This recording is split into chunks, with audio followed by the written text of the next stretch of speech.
was upon him. This is the gospel of the Lord. Praise to you, Lord Jesus Christ. Good morning.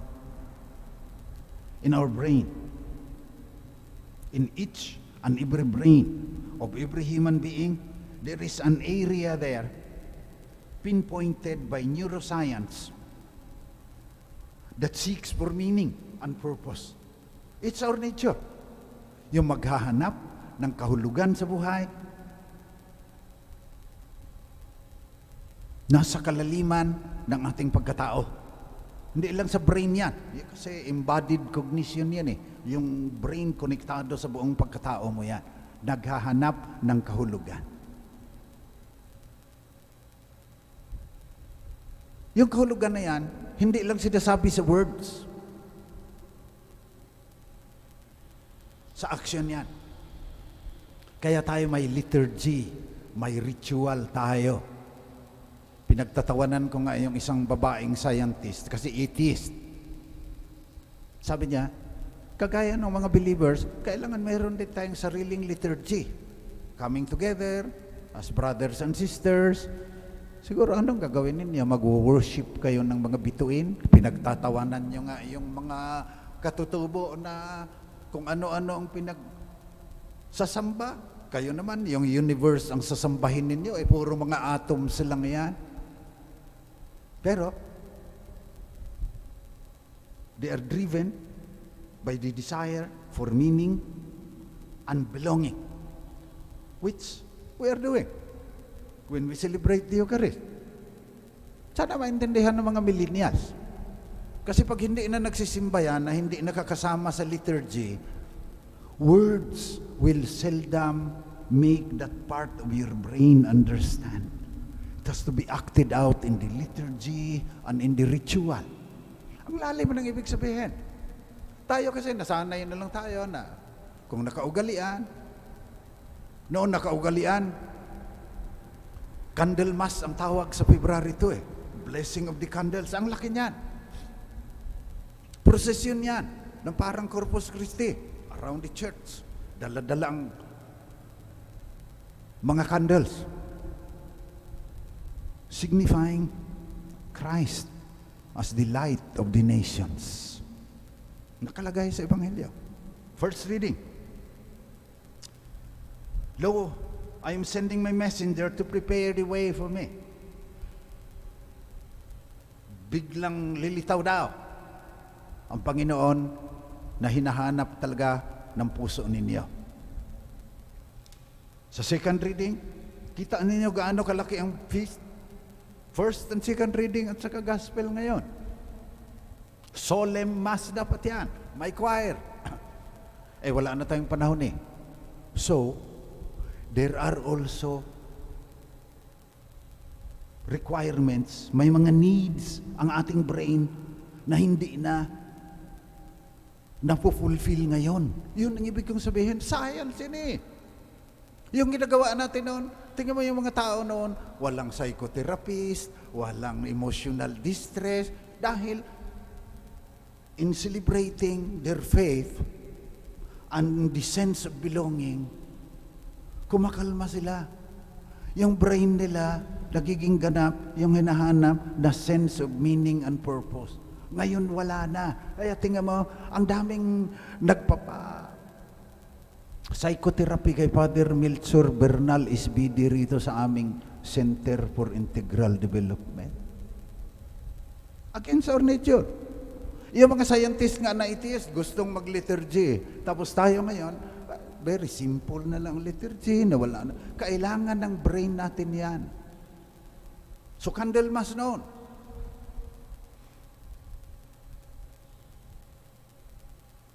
Light to the nations, kagaya ng sabi ng prophet Simeon.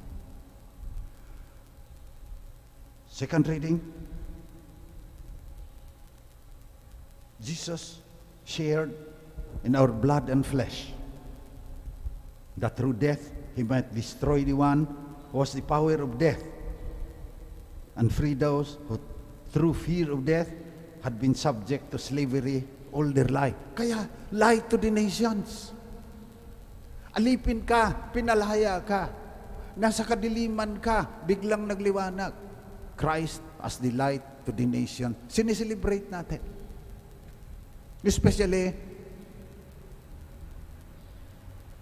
the victory over death. Eh, yung mga scientists na atheist, sige, liturgy kayo dyan sa inyong sarili. Sambahin ninyo yung San Sidukob.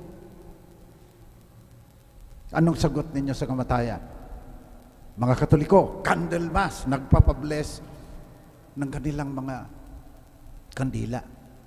Na nawala na rin minsan ang kahulugan dahil yung kandila pang ano na lang para walang mga multo doon sa bahay nila. Hindi, yan ang mas malalim. Umuubra yan. Kung may pananampalataya ka, hindi ka tatamaan ng kidlat sa thunderstorms. Nawala tayo sa pinakamalalim na kahulugan ng ating pananampalataya. Also, presentation, we are celebrating that Christ has been offered to God. And in turn, He becomes a merciful and faithful high priest before God to expiate the sins of the people. Tells us who God is. God is light. God is love. He died so that our sins can be forgiven. And He brings us home to a real home with Father, Son, and Holy Spirit. That's what we celebrate during Candle Mass, na naging presentation of the Lord na lang. Kaunti na lang yung kandila ngayon. Yung mga millennials at saka yung mga teenagers na wala na ang kahulugan yan. Tapos, yung brain nila maghahanap ng kung saan-saan na kahulugan, hindi makahanap, kailangan mo nang dalhin sa psychologist. Yung iba nagpapakamatay na nga. Tumaas ang suicide sa mga kabataan ngayon. Something in their brain is not being fulfilled. Their humanity lacks something that is essential to their being human. We are celebrating it now.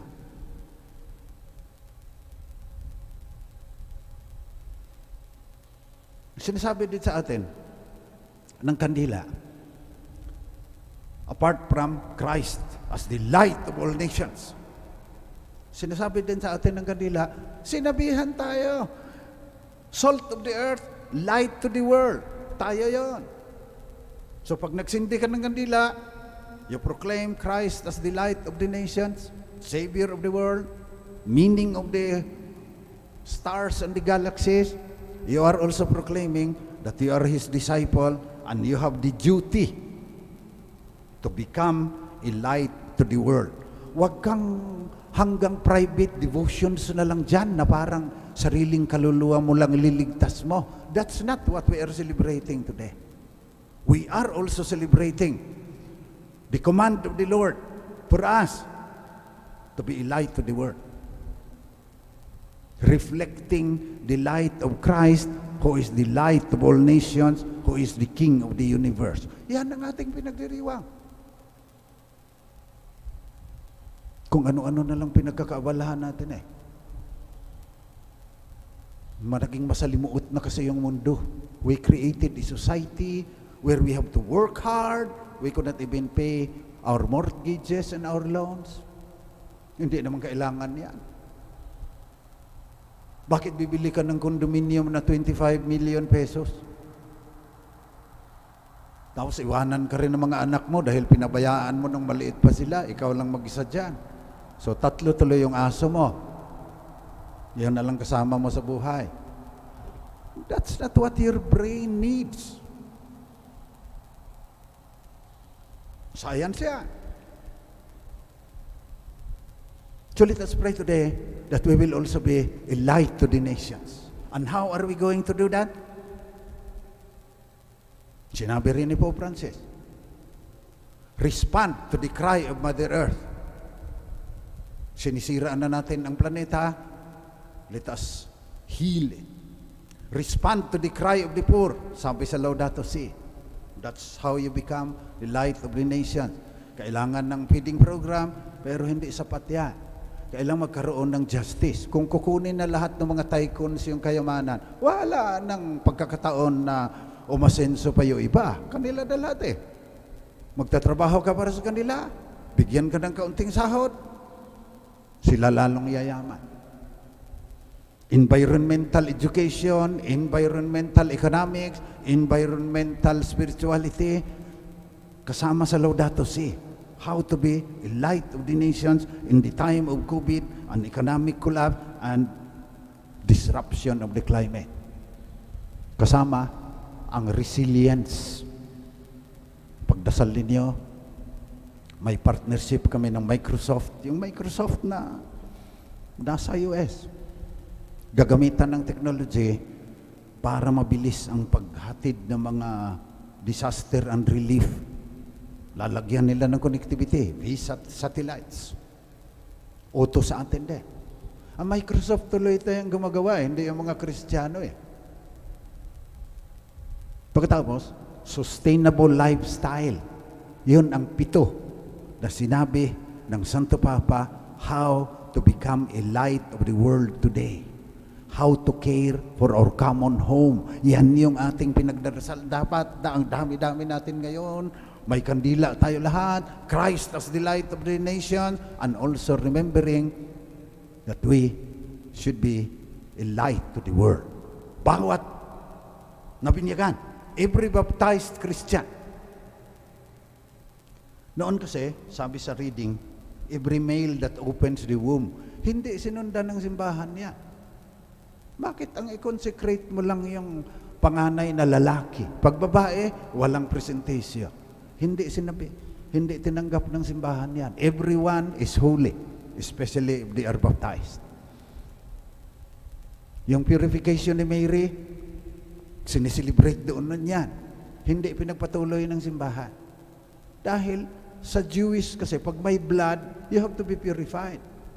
When you give birth, there's a lot of blood. It's life-giving. It does not stain the soul of the woman, of the mother. Siya, iyon nga ang pinakamalapit na participation in God's creation. So wala din yun, nawala na. Especially, let us remember women, this February, in a very special way, the Pope wants us to pray for women who are victims of violence, that society might be able to find the ways to protect them. So let us pray today as we continue from the liturgy of the Word to the liturgy of the Eucharist. Let us pray and thank God for sending His Son to be the light of the world.